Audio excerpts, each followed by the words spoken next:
Сегодня готовлю слоеную сырную запеканку из лаваша. Это очень простой и уютный вариант ленивой ачмы. Получается очень вкусный домашний сырный пирог, который хочется готовить снова и снова. Он нравится всем. И для рецепта рекомендую использовать именно домашний лаваш. Тогда этот пирог получается самый вкусный. А как приготовить лаваш дома, я оставлю ссылки под видео в описании. Для рецепта мне понадобится: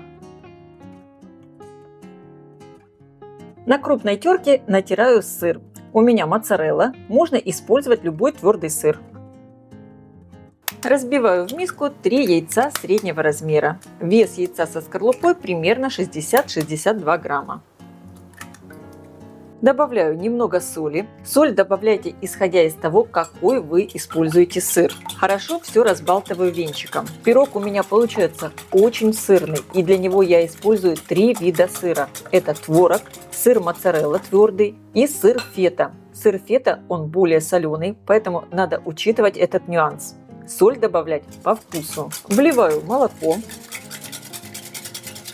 И теперь добавляю мягкий пастообразный творог, слегка разминаю его лопаткой. Я не хочу прямо смешивать все до однородности, хочу, чтобы попадались разные кусочки сыра. Добавляю сыр фета, раскрошу его руками. Перемешиваю. И вот так лопаткой немного все разминаю.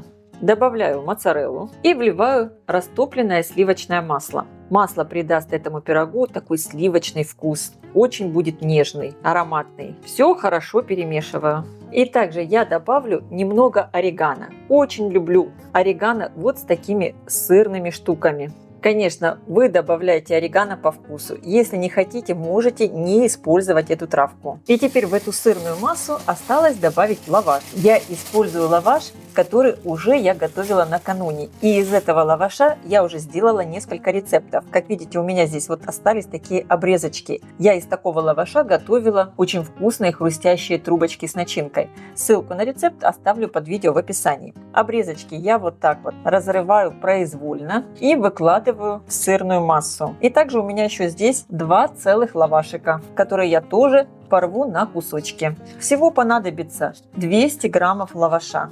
И лучше рвать его именно руками на кусочки. Я вообще рекомендую использовать для этого пирога лаваш, который остался и уже немного подсох. Его уже никто не хочет так особо есть, а вот для пирога он подходит как нельзя лучше. Все перемешиваю, и тесто готово. И я рекомендую все оставить немного для набухания, буквально минут на 5. Тогда пирог получится еще более вкусный. Пирог я буду выпекать в форме диаметра 22 сантиметра. Выстелю ее пергаментной бумагой. Рекомендую использовать неразъемную форму, либо выстелить ее пергаментной бумагой, как я, чтобы тесто нигде не подтекало. Отправляю всю массу в форму и разравниваю. Если вы хотите, чтобы сырный пирог получился повыше, можно использовать форму меньшего диаметра. И сейчас мой сырный пирог я отправляю запекаться в хорошо разогретую до 180 градусов духовку примерно на 35-40 минут.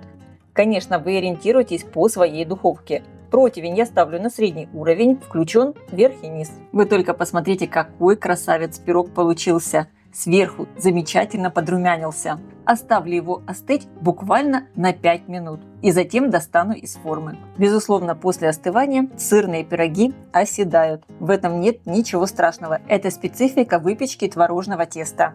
Вот такой очень красивый и нежный сырный пирог получился.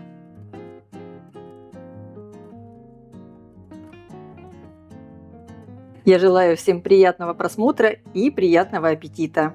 Не забудьте поставить лайк и подписаться, чтобы не пропустить еще больше быстрых и вкусных рецептов. Всем пока!